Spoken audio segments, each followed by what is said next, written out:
سال میں 2 دفعہ غلاف کعبہ چینج ہوتا ہے اور دونوں دفعہ سعودی حکومت کے جو کارندے ہیں اتنے بڑے بڑے بوٹ پہنے ہوئے اس کے اوپر چڑھتے ہیں.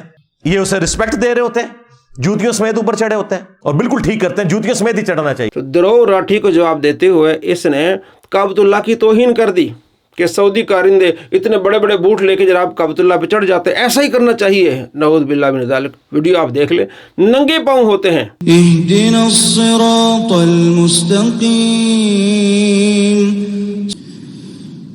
انا انزلنا علیک الکتاب للناس بالحق. یا کسی ویڈیو میں آپ دیکھیں گے کہ انہوں نے جرابیں پہنی ہوئی ہیں, موزے پہنے ہوئے ہیں. السلام علیکم ورحمۃ اللہ. یہ لوگوں کو توہین پر ابھارتا ہے کہ تم کعبۃ اللہ کی توہین کرو. اللہ فرماتا ہے ان اول بیت وضع للناس للذی ببکہ مبارکا وہدی للعالمین. پہلا گھر جو بنایا گیا وہ برکت والا ہے اور ہدایت والا ہے. نبی علیہ السلام کیا فرماتے ہیں کہ جب تم واش روم میں جاؤ تو نہ پیٹھ کرنی ہے اور نہ منہ کرنا ہے کعبۃ اللہ کی طرف. اللہ ادب سکھا رہا ہے اور فرما رہا ہے کہ یہ برکت والا گھر ہے. اور یہ کیا کہہ رہا ہے جناب علی, اچھا کرتے ہیں, ہم نے اس کو معبود نہیں بنایا ہوا, جوتوں کے لائق. نعوذ باللہ من ذالک. نبی علیہ السلام فرماتے ہیں کہ تم نے اس کی طرف منہ بھی نہیں کرنا اور نہ پیٹھ کرنی ہے جب تم واش روم میں ہو. کیوں کہ اس کا ادب کرنا ہے. ہم اس کی طرف منہ کر کے نماز پڑھتے ہیں. یہ کتنا بڑا خناس آدمی ہے. یہ ہوتی ہے توحید بیان کرنی. توحید بیان کرتے ہوئے یہ توہین بیان کرتا ہے اور کہتا ہے کہ اللہ تبارک و تعالیٰ کی جب ہم توحید بیان کریں گے تو نبیوں کی گستاخی ہوگی. میرے ایک بابا جی نے کہا ہے, ویسے تو کہتا میں بابی نہیں ہوں لیکن توہین کے لیے اس کے بابے ہیں. کہتا مولانا اسحاق صاحب کا فرمان ہے ہم توحید بیان کریں گے تو نبیوں کی توہین ہوگی. مجھے مولانا اسحاق صاحب کا وہ جملہ ہمیشہ یہ آیت پڑھتے ہوئے یاد آتا ہے. بعض اوقات تو وہ فی البدی ایسے جملے بولتے تھے جاندار.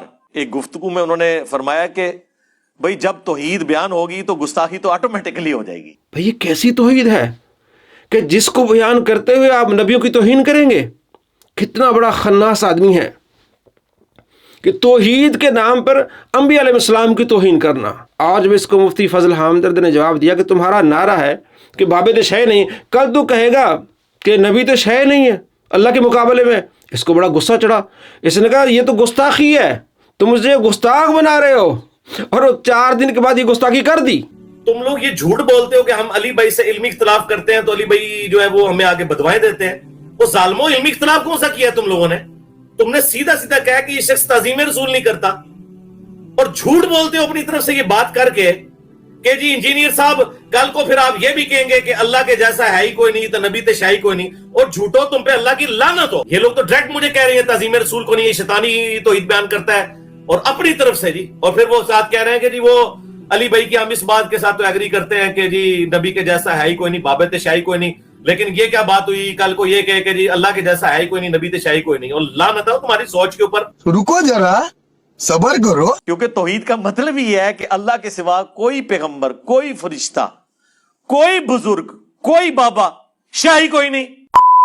کہ اللہ کے سوا کوئی پیغمبر, کوئی فرشتہ, کوئی بزرگ, کوئی بابا, شاہی کوئی نہیں.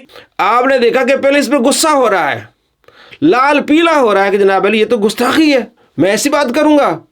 اور 4 دن بعد وہی بات کر دی کہ جناب علی نبی تو شے کوئی نہیں, نبی تو پیشاب نہیں روک سکتے. اللہ کے سوا کوئی پیغمبر, کوئی فرشتہ, کوئی بزرگ, کوئی بابا, شاہی کوئی نہیں. توحید کا تو مطلب ہی یہی ہے کہ کوئی انسان اپنا پیشاب بھی نہیں روک سکتا, خواہ وہ پیغمبر ہو یا ہم انسان ہو. یہ اس کی توحید ہے. اس توہین والے سے اپنے ایمان کو بچائیے جو آپ کو توحید نہیں سکھاتا بلکہ توہین سکھاتا ہے. کعبۃ اللہ کی توہین, نبیوں کی توہین, پیشاب کی بات کرنا نبیوں کے بارے میں. نعوذ باللہ من ذالک, پیشاب نہیں روک سکتے. اللہ نے کتنی شانیں دی ہیں انبیاء علیہ السلام کو. نبی علیہ السلام کے بارے میں اللہ کیا فرماتے ہیں, وما رمیت اذ رمیت ولکن اللہ رما. اے بابو آپ نہیں پھینکتے بلکہ اللہ پھینکتا ہے. یہ غزوہ حنین میں اللہ تبارک و تعالیٰ کے محبوب نے جب پتھریاں پھینکی تھی تو اللہ نے فرمایا آپ نے نہیں پھینکی, ہم نے پھینکی ہے. اللہ تبارک و تعالیٰ ان سے یہاں تک محبت فرماتا ہے اور یہ توحید کے نام پر انبیاء علیہ السلام کی توہین کرتا ہے, کعبۃ اللہ کی توہین کرتا ہے. اس شریر سے اپنے ایمان کو محفوظ فرمائیے. ہماری کوشش ہے کہ آپ کو اس کی شرارتیں آپ کو بتائیں کہ یہ شریر ہے آپ کے ایمان کو تباہ برباد کر دے گا. اور کیا سکھاتا ہے لڑکوں کو